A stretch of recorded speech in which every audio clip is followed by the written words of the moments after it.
Good morning, good afternoon, good evening, and welcome to the AI for Good Global Summit, always on, all year long. We hope that you, your family, your friends, and your colleagues are all keeping healthy and safe. My name is Fred Werner from the ITU, and it's a privilege for me to introduce today's webinar. Now, the ITU is the United Nations Specialized Agency for Information and Communication Technologies, and we're also the organizers of the AI for Good Global Summit alongside XPRIZE Foundation in partnership with 36 UN sister agencies, ACM, and co-convened by Switzerland. And the goal of the AI for Good Global Summit is to identify practical applications of AI to advance the sustainable development goals and scale those solutions for global impact.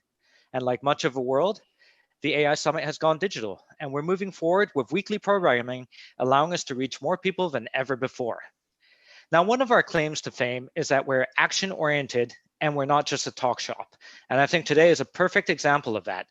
Earlier this year, we created and launched the Global Initiative for AI and Data Commons, which aims to create an enabling platform and infrastructure so that we can scale AI for good problem solving. And today we're launching one of the new projects from the Global Initiative called the Global Data Pledge. Now, before I introduce today's speaker, I'd like to go over a few housekeeping issues.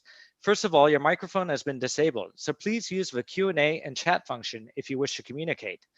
We'll also be running some live polls, so keep an eye open. And when you see a live poll, please take the time to answer so we can collect your interest. And it's the job of the moderator to identify and ask questions to the panelists. And we're counting on you to have a very interactive session. And speaking of being interactive, I have a first challenge for you. Can you please let us know where you're connecting from? Simply use the chat function and type in what country or city or wherever you're connecting from, and make sure you enable the chat to everyone and not just the panelists. Here, I'll go first. Geneva, Switzerland. India, USA, Montreal, Scotland, Georgia, Washington, D.C., Madagascar, Rome.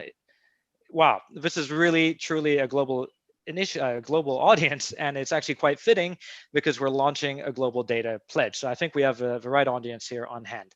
So without further ado, I'd like to introduce today's speaker, first speaker, and his name is Richard St. Pierre, and he's the Executive Vice Chairman of C2, and he's also one of the driving forces behind the Global Data Pledge.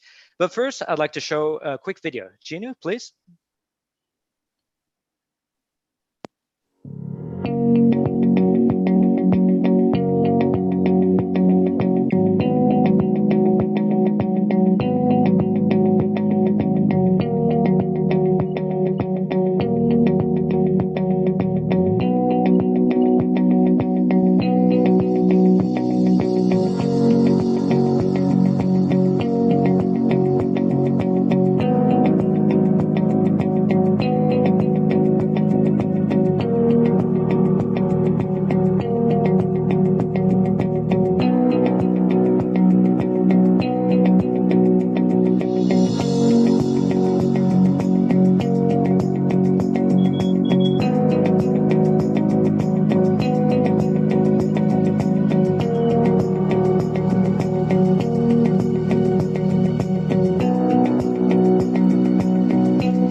Thank you, Frederick, and thank you for the ITU for hosting us today for this session.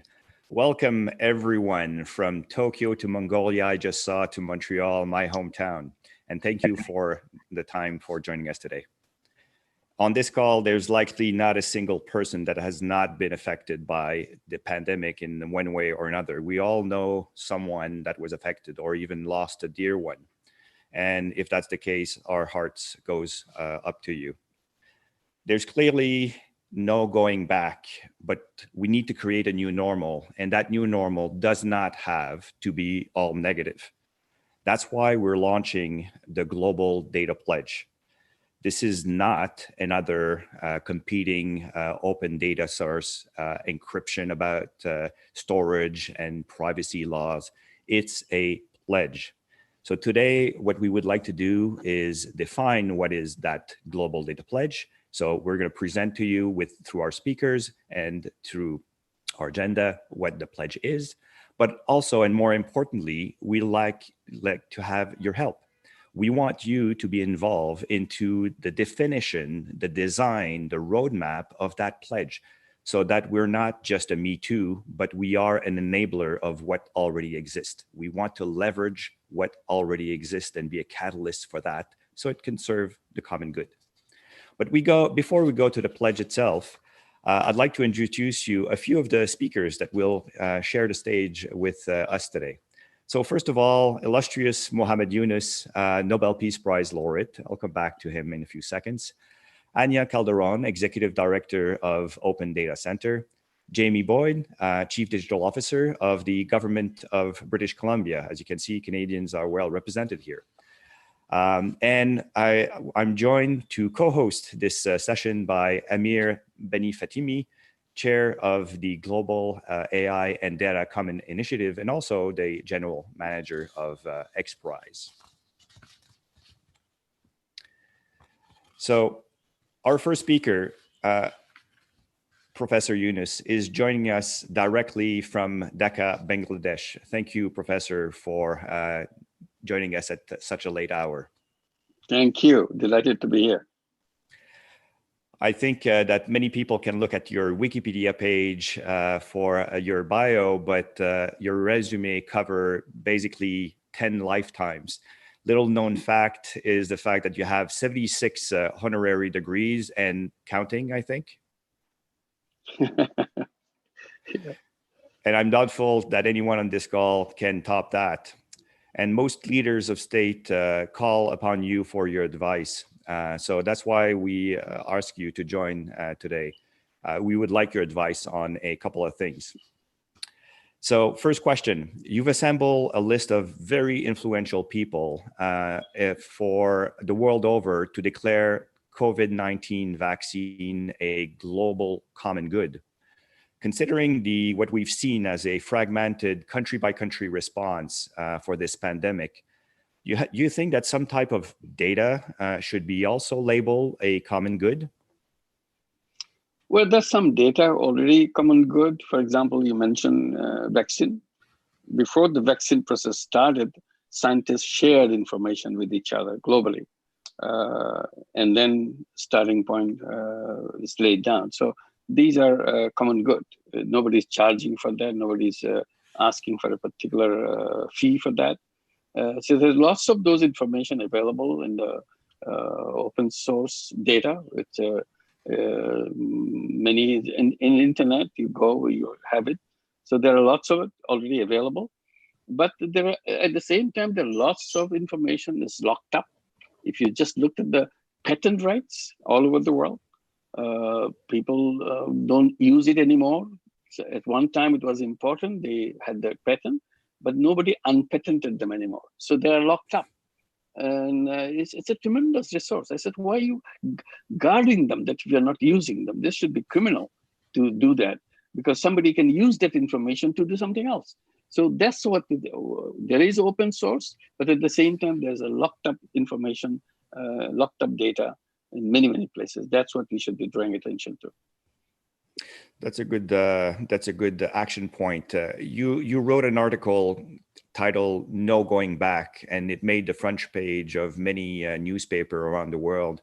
You currently have like north of 40 million clients right now, so lots of data.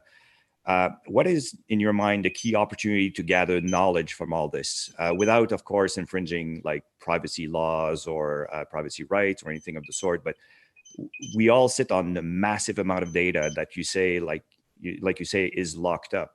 What would be kind of an easy path that you would suggest to unlock this potential? Well, data is knowledge. Data is a vehicle through which you share knowledge.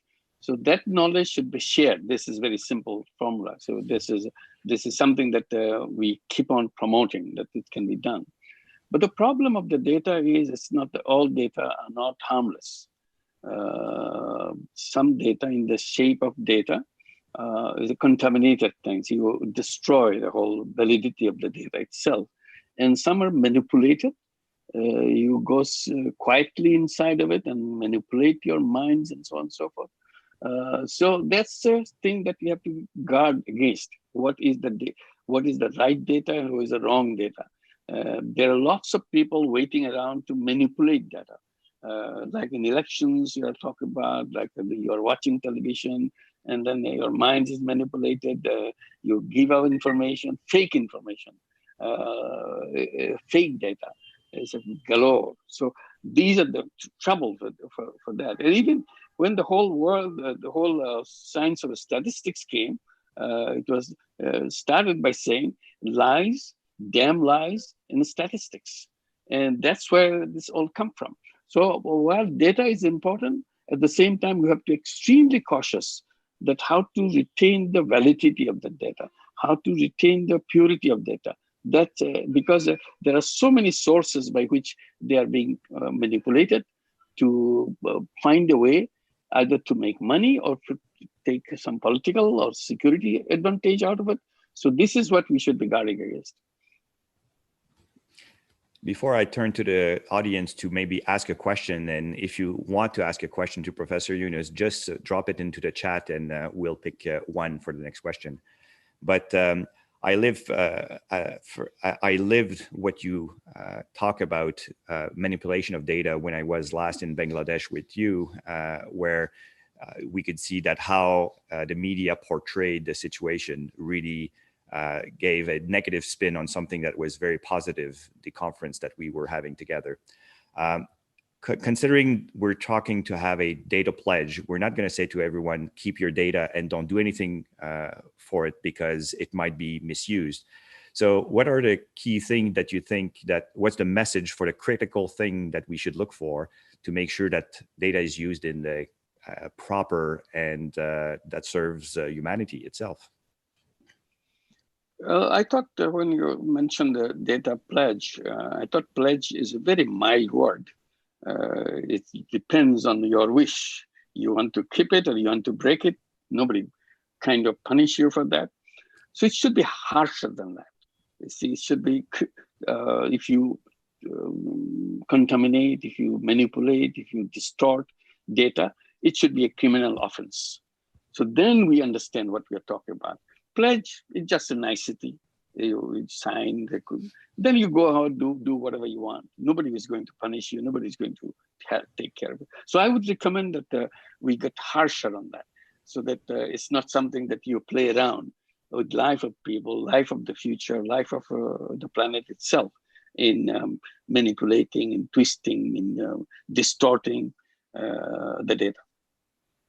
I think Paolo follows, one of the audience member follows to what you were saying. Do you think we can go all the way to oblige or made it mandatory that some data be shared? That might not be received very well by many people, from individuals to countries. Well, I was saying that it's just like the patent right, the open source and patent rights kind of thing. So I would say instead of patent right, it should be patent left. Instead of holding it, you turn it around, make it available to everybody. That's the way to proceed. So that's the kind of thing that we should be looking forward. At the same time, guarding the purity of the information, purity of the data. So data is not be locked up in any way for the advantage, for the financial advantage of people. For security, I understand that there's some security issues, something, but beyond that, there is no reason why we have to lock up those information and deprive the humanity to take advantage of it. I think Angelique from Toronto summarized it well. We should start by a data manifesto of some kind and then move on to more like harsher measure if need be. But that's all the time we have, Professor Yunus. I thank you very much for your time. And I'll now pass it on to Amir for our next speaker. Amir, it's all yours. Thank you. Thank you very much. Thank you very much, Professor Yunus. If you're still with us in a few minutes, we'll probably ask more questions to you. So welcome everyone again, and thank you very much for joining us. And thank you, Richard, for opening the session and welcoming us with Professor Yunus. I would like to introduce our next speaker, Anya Calderon, she is the Executive Director of Open Data Charter, and she supports reformers from around the world to implement open data policies based on shared principles. And she has successfully also delivered the key presidential mandate for open data in Mexico prior to that. And I have a few questions for Anya.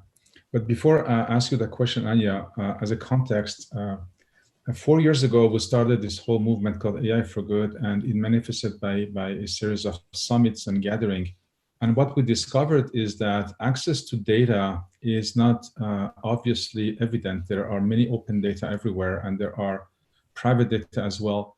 And when we think about agency of problem solving and giving people that are trying to solve local problems the ability to address those problems, it was not evident. So we started talking about the fact that AI and data should become a common good. How is the right question? We don't know how, but we're trying to make sure that we lean toward the common good, and that starts with basically access to some information and data. So from that perspective, I would like to welcome you and ask you the first questions, because you have been at the origin of this Open Data Charter. Maybe you can tell us more about the Open Data Charter, but also what should be looking at some impact metrics when we talk about open data. Thank you, Amir. And first, I want to thank the organizers for the invitation. It's a pleasure to be here today.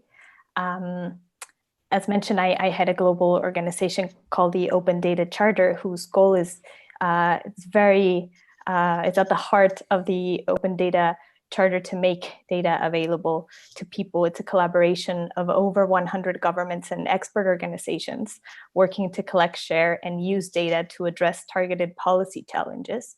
And we do this by developing practical guidance to open up data in ways that deliver tangible benefits to people. We believe that this can only be achieved by governing data inclusively and accountably.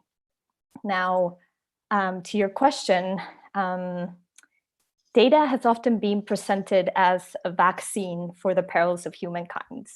From revolutionizing sustainable development goals to fueling an equitable pandemic recovery, today it is hard to understand a world without data.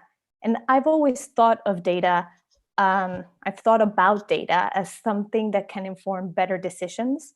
And this can lead to value in many different ways. For example, if the data that underpins decision-making by people in power is made open, such as from government officials or large corporations, it can sustain a healthier public debate based on a shared reality that is what we ultimately need to improve trust and contribute to a well-functioning democratic system.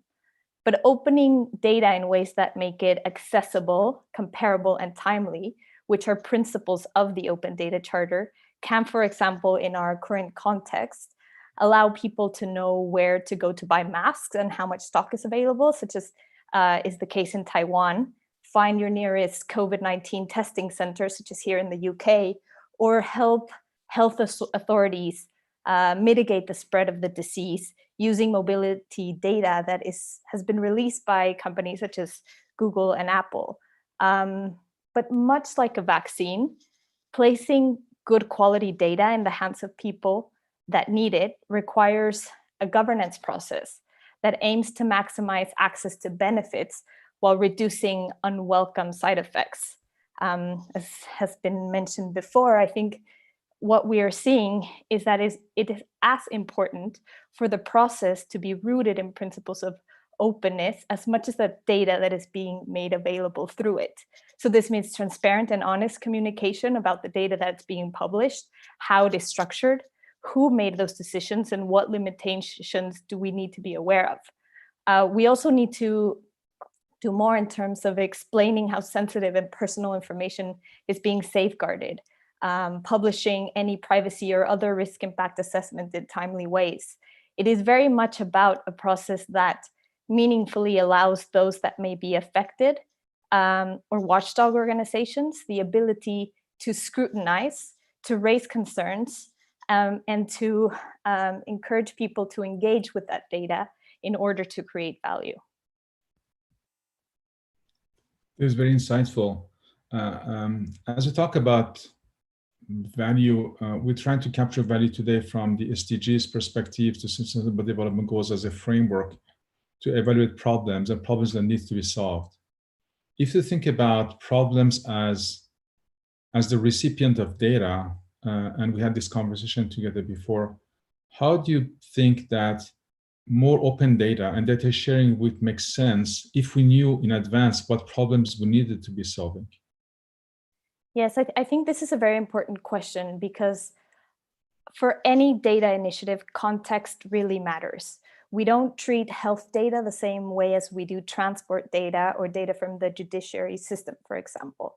At the Open Data Charter, we advocate for this by calling for governments to publish with purpose. And this is because there are always different levels of risk involved. Those that are deemed low risk should perhaps be open by default, while others require more degrees of safeguarding. People may feel comfortable with certain types of data to be shared for certain purposes and not others. And in cases that involve data about, for example, those people in position of powers, expenses of EU commissioners or other public officials, there are laws that require that information to be made available in order to redress that power. And fundamentally, this is important because as humans, we experience the world through problems and not through data. In other words, you first need to clearly articulate a problem that resonates to people, and then we can figure out what and how can data be used to make a difference in their lives.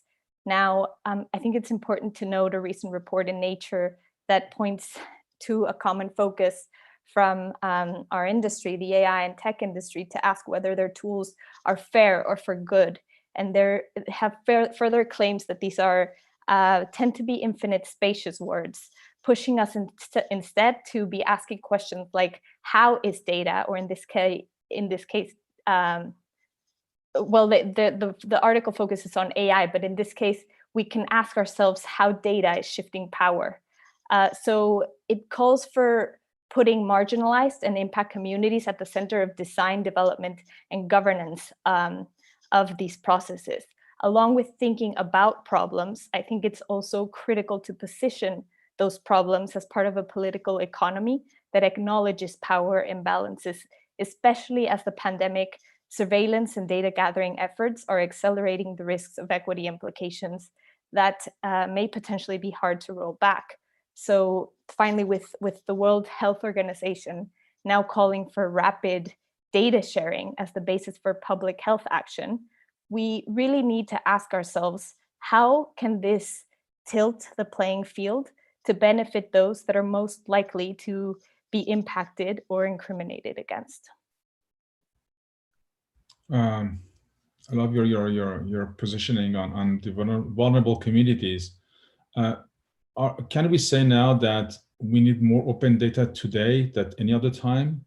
Is it a crisis, a revealing factor for more open data, or do you think that open data should be more weaved into the fabric of our society and governance and policy making, and crisis should not be affecting that?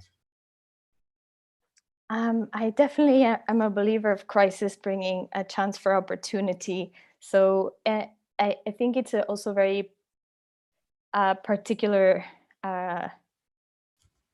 world we're living. We're experiencing a global collision of crises caused by coronavirus, the aftermath of recession, looming climate emergency. On one hand, we see how crucial it has been to open and share data in order to help us navigate this pandemic, from sharing scientific discoveries, tracking the spread of disease, health sector capacity, to informing policies and reforms that aim to address the fault lines that have been exposed in our political and social balance. Most visibly, I think the lack of protection for the poorest, or racial divides, or investments in, or lack of investment in healthcare systems. But what has also been exposed is a very fragmented data ecosystem that makes collaboration extremely difficult. And the global nature of this problem and these crises require joined up action. So in our efforts to map, we're currently mapping types of data that different countries are making available. We have seen massive inconsistencies in how data is collected, defined, and aggregated, resulting in attributes that can't be compared and leaving some significant gaps. For example, in efforts to capture age, race, ethnicity, and location, that are very important, demographic data, we need to understand the impacts of the pandemic. Some countries have disaggregated data to dangerous levels, and others are showing very good and innovative data management practices.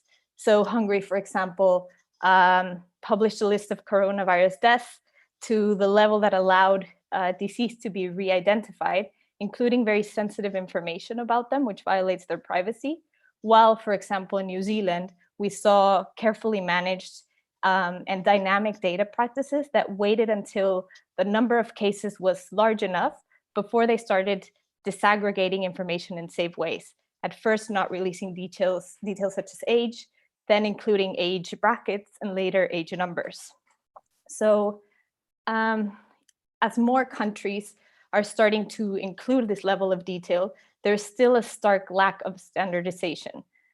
Just take the same example of age bands and how it differs across countries. Some use ranges from 30 to 39, others 35 to 44, etc. It makes it very hard to compare these numbers. So in an increasingly polarized and challenging geopolitical world that we are living today, I believe that opening and sharing data across borders in ways that are enhancing collaboration efforts is a vital step that we need to take in order to make progress together. Thank you so much, Anya. There are a few questions. I think some of them are for you in the Q&A. I'll let you look at them. I'm going to go to Jamie, and I'm going to come back to you. So I would like to introduce Jamie Boyd. I'm very pleased to have Jamie with us today. She serves as the Chief Digital Officer of the Government of British Columbia and Canada, and she does lead efforts to embrace digital change, helping governments serve citizens using modern technology, and she's a big advocate of government transparency, accountability, and the common good. Jamie, welcome, and we're so happy to have you. And we heard the answers from Professor Yunus and also Anya Calderon. You have been talking a lot about investing in open data. And then maybe you can explain a little bit more what you mean by investing in open data, and how would you translate a pledge of data as an investment? Absolutely. Hello, everybody. It's a pleasure to be joining you today from the traditional territory of the Lekwungen-speaking people on the west coast of Canada. This is such an important and exciting topic to be discussing with you all. I have spoken at length about the value of investing in open data, and I think that that's the right characterization, because open data is not just a thing that happens. Releasing and using data is never neutral. And it's very expensive. It's very intensive in terms of labor and whatnot. And I think that that's a really important frame to bring to these kinds of conversations. Sometimes we think of data as something that just flows around us and is just available for us to pluck out of the sky. It really isn't. It can be extremely challenging and costly to manage these things appropriately, thoughtfully, and in a way that is really citizen-driven or human-driven. So the perspective that I bring to this is one that's very much from the public sector. I've spent a number of years working in government. And for us, our guiding north, the reason governments exist is to serve people. Data is a powerful enabler for that kind of citizen-driven service. Given that, it would seem to me really useful to frame data collection and use as being something that can and should be human-centered. At the same time, balancing the imperative of leveraging data for service delivery with all of the costs that come with it is, it can be challenging. The kinds of things that, in my mind, make it somewhat costly to effectively manage and use data are that, well, it's a question of availability. So often, large organizations like my own will collect data, and we do need to be somewhat nuanced in the way that we triage the kind of data that it would be a candidate for release. So as Anya quite rightly said, we need to be thoughtful and publish with purpose, right? It's not reasonable or realistic for large organizations to simply put all content out without any thought to the availability, the findability, the extent to which it conforms to data standards and whatnot. I think that in the brave new world of the fourth industrial revolution and dramatic innovations, it's also important to think about the way that data flows. So not just putting out a data set and saying, okay, we're transparent now, right? You can't have a one-time investment. These things have to be refreshed. They have to be maintained. You have to be constantly assessing the data that you make available with that's available from third parties, because we do have the risk of re-identification. And many of us are guided by robust privacy frameworks, and for good reason. So in that kind of an environment, we need to be thinking about the availability of the data, the accessibility of the data. Are people going to be able to find it? Just because you released it as an organization doesn't mean that the person who needs to be using that data is going to be able to find it. And can they use it? The time and the hours and frankly, the lifetimes that we've spent cleaning data is not great value, right? And so we need to be aligning with established data standards. And finally, we need to be thinking about lifecycle management. So not just spitting out that data one time and declaring victory, but really having this ongoing dynamic. So yeah, I would say it's an investment. It's an important one though. So if we talk about a data pledge, in the world of investment, when we think about the investment, we also nurture that investment. We just don't invest. We try to accompany, try to make room for it, give them a chance to succeed and to grow. So if a data pledge into open data or in general open pledge is an investment, who are going to be the investors? Are we talking about just organizations that are government, NGOs organization? Who can pledge data?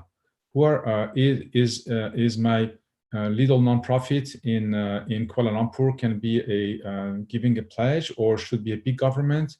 Who are the best candidates to pledge data? That's a great question. And I mean, I'm almost going to cop out of this one because it seems to me that we do need to be taking an ecosystem approach. So the data owners, regardless of where they are in the ecosystem, really should be thinking about whether the data is going to contribute to common good, and if it's going to be able to nurture these kinds of ecosystems. I think we do need to recognize that there are lots of reasons why organizations might not want to default to opening all of their data. So the privacy considerations that I identified earlier, many organizations are looking at, you know, their competitive advantage being driven by some kind of, by the data they manage. And those are important considerations. At the same time, a lot of very data-rich organizations can nurture ecosystems and build innovation around themselves by considering things like releasing data aggregates. So releasing a portion of the data in a way that would inspire innovation or enable other service providers to build on top of the data offerings, while also respecting privacy or, you know, competitive dynamics, whatever they might be. In the public sector, of course, we also have security considerations and all that sort of thing. So I would really say the entire ecosystem. Increasingly, organizations that are not governments are becoming very data rich. I think that when some of us got involved in the open data movement, certainly from the public sector, in my case, we were sitting on massive amounts of data in government, and it was a question of going out, finding that data, cleaning it up and releasing it. And we were able to make very significant progress, in my case, within the Government of Canada. Increasingly though, the kinds of data that are available from private sector organizations are going to be significant. Just super anecdotal, but I think it's helpful. You think of road network data. Who would be the best provider of road network data? Well, you sort of instinctually, you would say government. Makes sense. But now with the fleet that would be managed by an entity like Uber or Lyft, real-time data for road networks is going to be available through that kind of a data source, right? And so if you have sort of trusted sources of truth coming in from the public sector, you can then take cross-sector approaches working between sectors to be very effective. I started my remarks by saying that data is not neutral. So I would also argue that a really important set of players in this ecosystem would be academia, the not-for-profit sector, and then whoever it is that is releasing this data, managing it, ensuring that we are supporting inclusion and effective service delivery. There is going to be an ongoing need for capacity building because, again, the data that many of us have the privilege of working with does have fairly intimate implications for people's well-being. I'd like to come back to a question to you and both Anya about, you mentioned the concept of common good. And once we launched this past January, the Global Initiative on AI and Data for the Common Good, the notion of common good is not an obvious one, because we all care about a common good, but when it becomes a public utility and usage, it has to be available and sustainable to remain a common good. So as we talk about open data, do you believe that a pledge of some sort could be a starting point to engage into the understanding that the common good needs to exist? Go ahead, Anya. Thank you, Jamie. I think thinking about that objective is going to be very important for what success looks like for a global data pledge, because you can only achieve data for the commons if it's developed by the commons, not just for the commons. So I think thinking about, what are communities and individuals that data is intended to serve. I mean, what we discussed before, clearly articulating that purpose and those problems that you're seeking to find solutions towards. It's about involving people in that process of understanding, what levels of openness are they comfortable with in terms of sharing that data for those purposes, and also making it about a continuous process, because as you're making data available, and Jamie well knows this, data is never perfect. It's about a continuous improvement process. Once you start using that data, you will understand how it can be improved, but also the world change, norms change, people's beliefs and values may change over time, and we need to continue to bring them in the data journey and governance process to make sure that it is serving that common purpose. Jamie? Yeah, so I think this is a great question. How do we make sure that data lives up to its promise?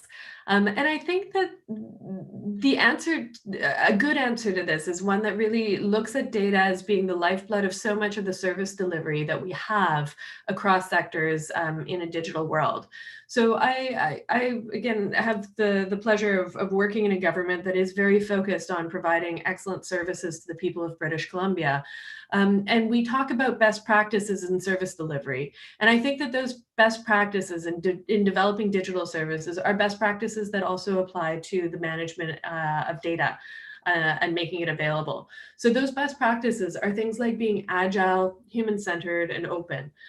So when we talk about being agile in software development, it's really about iterating, about setting an objective, taking a few steps towards it, learning as we go. And there are lots of different strategies for doing that in the data space. So, making, for example, available the whole suite of data that might be candidates for release, and then working with communities to understand what would be highest value. This is something that we've seen in our movement, in the open data movement over the past few years, and we've learned a lot. We've learned, for example, that the data standards that we had for gender were not appropriate. And we learned that we had to adopt non-binary data standards. We've learned as we go, because we work with communities, and the communities tell us when the data that we are providing is or isn't appropriate. We can be human-centered. So for us in software development, that means watching people interact with the services, understanding their journey through the kind of problem space that we're trying to address. That's a similar kind of thing that we can lend to the data space, inviting the people who are going to make use of the data to explain what the use case is, and really living the ethos of publishing with purpose. And finally, we can be open.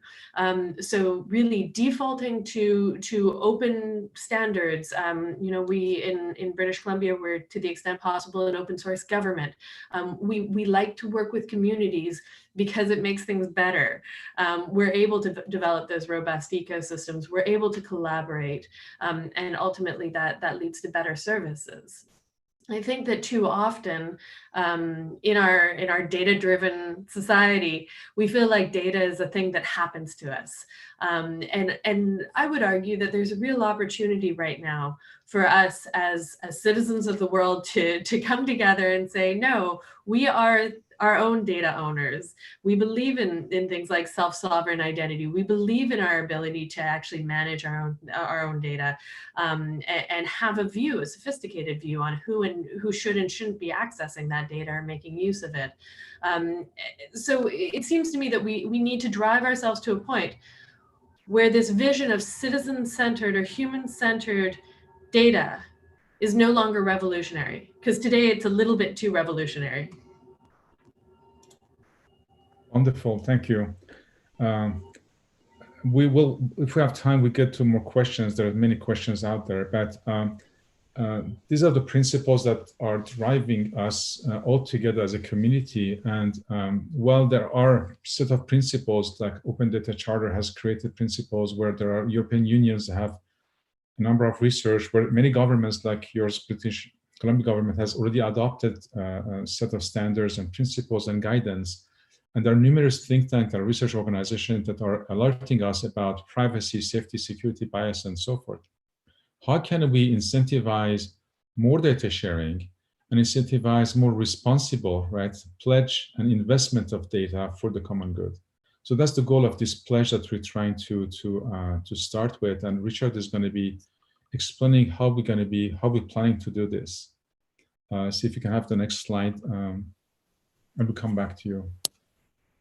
So the goal of the Global Data Pledge is basically saying that, of course, it is our collective mission to find ways to identify and manage and distribute data in order to respond to all crises, whether this is this pandemic or hunger or poverty or gender inequality. There are multiple crises around us that come and go in importance. And the goal for us is to propose an international pledge on global data resources. We're not trying to recreate all the effort that already exists. There are charters. The presence of Ania here is a proof of that, is that we're going to be relying on those existing charters and set of principles. But how can we incentivize, now that we have those principles, how can we incentivize for more data sharing, more data pledges, so we can learn more, we can share more, we can collectively solve problems together more. And in order to do that, we're trying to announce this at the AI for Good Summit in September. But in the meantime, we'll try to create 2 working groups, and Richard will explain them shortly on how we can, I'll let you, Richard, go to that, how we can design a playbook of data pledge, and how we can increase collaboration between all the parties and scaling up right access to data. Richard, up to you. And me, who thought that data was old news. We've been talking about it for like decades, and here we are, it's still center stage. So data is the crux of what we need to do. I loved when Anya Calderon says we need to have define the problem that resonates with people. And so the 2 work groups that we're initiating are exactly for that. So it's not going to come out of my head alone, Amir's head alone, Jamie's head alone. It's the collective that needs to define the framework to address those 2 questions that you have there on your screen. So there's many ways to skin a cat, but these are the first initial steps that we need to take in order to create kind of a reference point in order to move forward. So the two work groups that we are planning are, first, data pledge playbook design, and the second one, collaboration and scaling. And be ready, you in the audience, we're going to be asking for your help on both. So let's go to the first data pledge playbook design. So first, it's a pledge, but what does a pledge look like? And we heard from Muhammad Yunus that he wanted to be more incisive than pledge. Let's see how we can make it, or what is the first step that needs to take it. But let's be clear, it's not a storage approach. It's not about encryption, and it's not about a new redefining privacy laws. Of course, we need to address those, but we need first and foremost to understand what is out there and under which conditions these will be pledged. So we're talking here about a framing document. And we're also talking about under which standard, which protocol it would be shared, and so on. So these are the key elements of what we would like to have as the data pledge playbook design. And ultimately, as Amir was saying, by end of September, we would like to have the first result of that definition, to be able to come back to all of you with your collaboration and say, what does that look like? So I'm going to ask the first question. Do you want to be part of that work group? And you're going to have a pop-up on your screen right now. And if you want to be so, click on yes. If not, click on no. And even if you want to be one of the leaders of this group, click on the button as such. So tick tock, 15 seconds. Please answer the question. And as you're answering the question, we will be reaching out to you by email in the coming days in order to draw up the plan and the roadmap between now and September.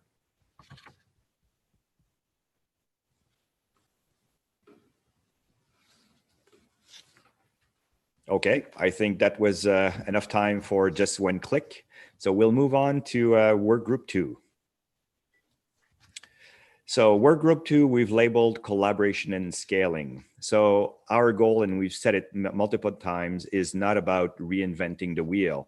So we have to figure out the activities that will enhance and amplify what already exists. How can we act as a catalyst to what's already there?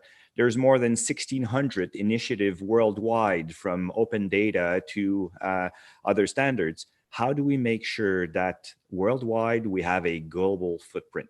And it also means inclusiveness here. It's not just about the US, France, Germany.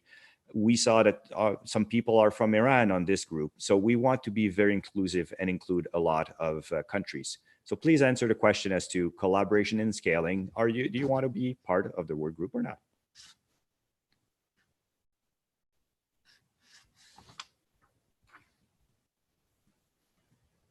Again, I think that was ample time for people to just do a single click. I thank you very much. I look forward to reaching out to you over the coming days. Look at my email address over here if you want to exchange in the meantime. If you were unsure about your position on that, I'll be happy to exchange with you. In the meantime, I'll pass it on again to Amir to show and tell us a bit about next steps. Thank you very much, Richard. And I hope these two groups were simple enough. We tried hard to be really basic in the approach and not make sure we recreate the world again. So as Richard said, we're going to be reaching out to all volunteers that want to join us in these working groups. They're going to be short-lived. The goal for us is to have a first design workshop as soon as next week. And then during the AI for Good Summit, which is from September 21st to 30th, we'll have probably one or multiple reports out during that time about what happened, what we learned, and how we can actually start a pledge. And this is an important time. I think pandemic has shown that we can get together, we can come together, we can work together. And it's probably also time, as both Jamie and Anya said, that the narrative of data is known.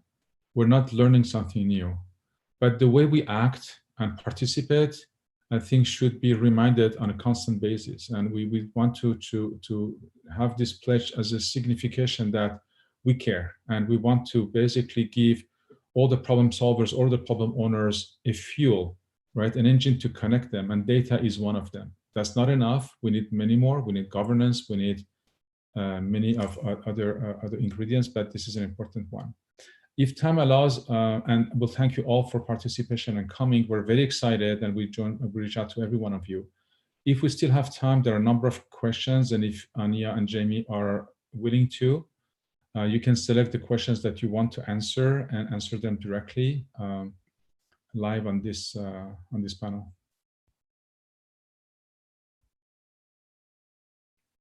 I can read them to you if you want to, or you can select the one that you think you want to answer. You can answer now, because some of them require a longer answer.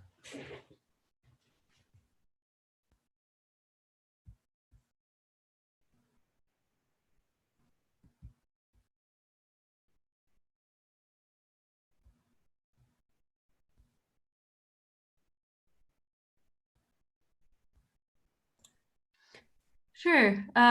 In the interest of keeping the conversation going, there are two questions that really jump out at me as being really quite fascinating.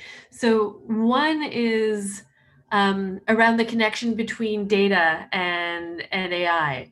And I think that that's a great question. And then the other one is sort of is there scope for us to be obliging data owners to open up data? So I think these are both fascinating questions. So I'll start with the second one. I don't know that that's the best approach to necessarily oblige. There are some organizations, some governments that certainly have looked at legislating, or at least legislating elements of their open data approach. So there are, for example, the legal framework that came into effect in the United States last year does look at having a legislative requirement